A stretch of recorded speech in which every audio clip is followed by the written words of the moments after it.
Hi gang! Well, what I wanted to do was demonstrate to you the drawing process. I've been giving you some tasks to do and trying to pull together everything you've been learning and create a drawing. And I thought it'd be good for me to demonstrate to you how I go through that process. So I'm going to give you a close-up of the skull to show you my angle. And we'll talk about how I go through figuring out what I want to draw and then getting it on the drawing paper. So here's the skull from my angle as I am standing at the easel, and I just think it's just a really cool subject to draw. So to get started, I'll show you the tools I'm going to use for my drawing. I have 3 pencils here. I have an HB. It is, that's a very light drawing utensil. It has a very, very hard lead, so it goes on really light, so it's great to start with. Then I have a 2B, which is a semi-hard. It's pretty common, and you can get light lines and dark lines with it. So it's a real good mid-level drawing tool. And then I have this style. It looks like the ones you get from the hardware store. And it's a 6B, so it's really, really soft, and you can get a lot of dark areas in fast and easy with it. I also have a sharpener handy. This works really good when your pencil gets dull. You just sharpen it off in a trash can. And it gets some nice, interesting points and edges on it. I like this better than a pencil sharpener that gives that perfect round shape. And then you'll notice I went ahead and spotlighted my subject. It kind of gives it more lights and dark areas and just makes the drawing process more fun. So now to get started, I'll grab my hard lead pencil and I look at the subject and decide what's most interesting to me, and I decide, do I want to try to draw the whole thing and make it fit on my paper, which I could do, or do I want to take a certain subject, part of the subject, and blow it up and make it great big? You could do that. I'm very close to this subject, so I could actually use my pencil as a measuring tool and get the exact measurement of what I find most interesting. Of course, I like the eye socket and all these curvature lines that are right in here. So that's something I could use easily at my disposal to create an interesting drawing. But before I begin to draw, I have to decide where I want that interesting part to be on the paper. And good composition is always a key factor in a good drawing. So one way is to divide your paper up into thirds, and I kind of talked to you about this before, and it's like making a tic-tac-toe area on your page, very, very light. And you might not be able to see this. I'll get a close-up of it later and show you what I'm talking about.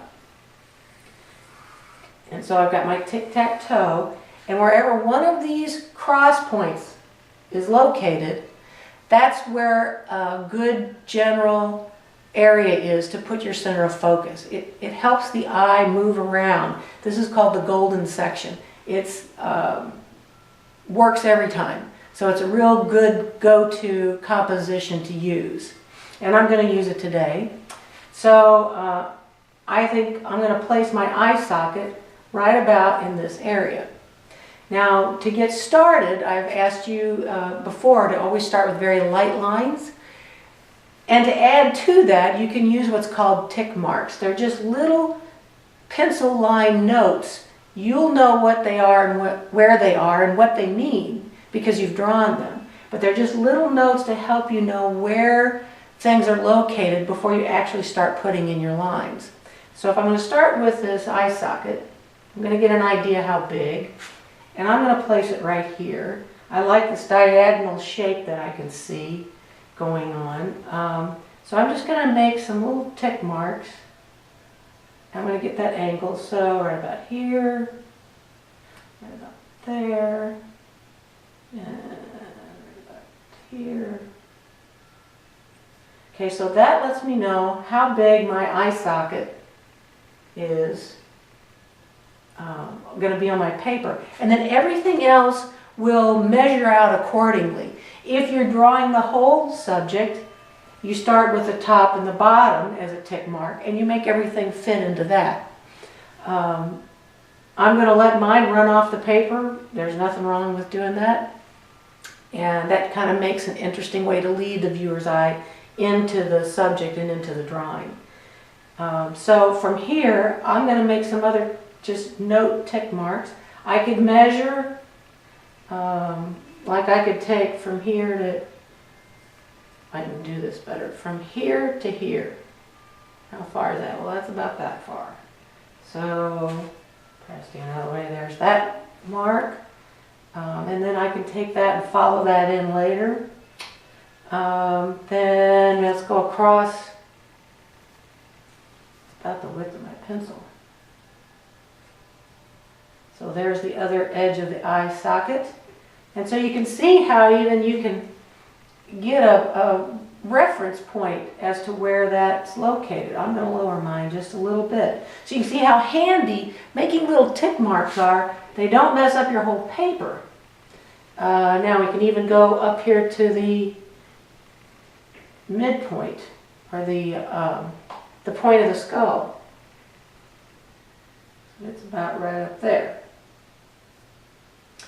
Angle of that. See how it's straighter? So I'm going to move it over just a little bit. So that's my reference point for that. Now if I'm going to go down low, we've got about 1 1/4. It looks like I'm probably going to get this whole thing on here from my angle, which is okay. We'll let some of these lines of the cloth run off, and that'll work too. From that point to there. So you can keep going on measuring your tick marks and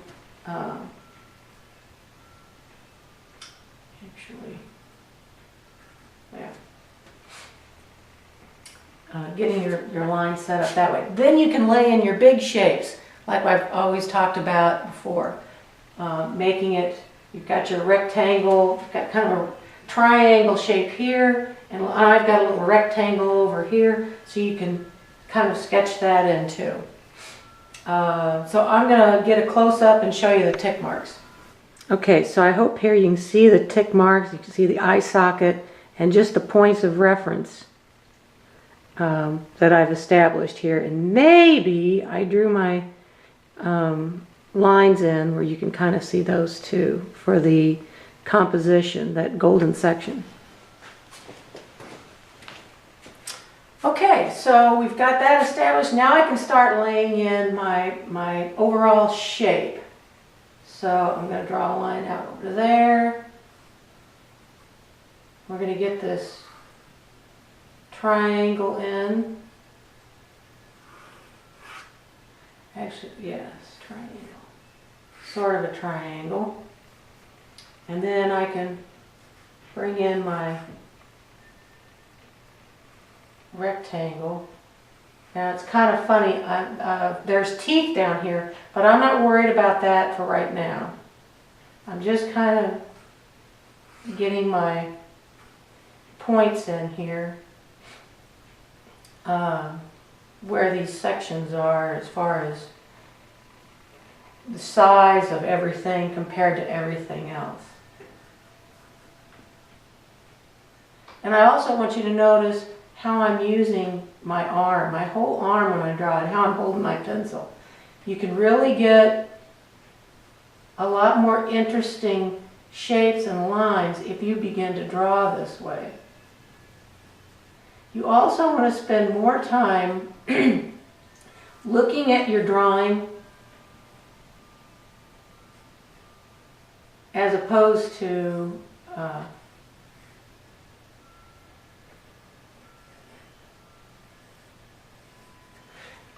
looking at the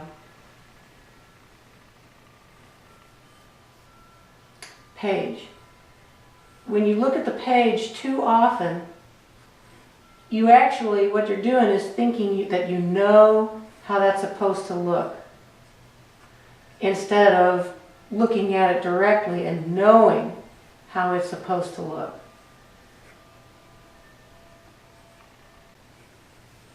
And so I'm going back and forth. I'm always checking. Where are those lines at? Where is it meeting up with something else? How does it measure up? And you can also see that just because this is rounded and we know it's round, I'm not drawing it perfectly round. It really isn't perfectly round, to be totally honest. You've got these nice little areas where it stops and starts and it cuts in and out, and those are fun areas to have little squared off points instead of making everything perfectly rounded. Because at this stage you can change things pretty easy yet.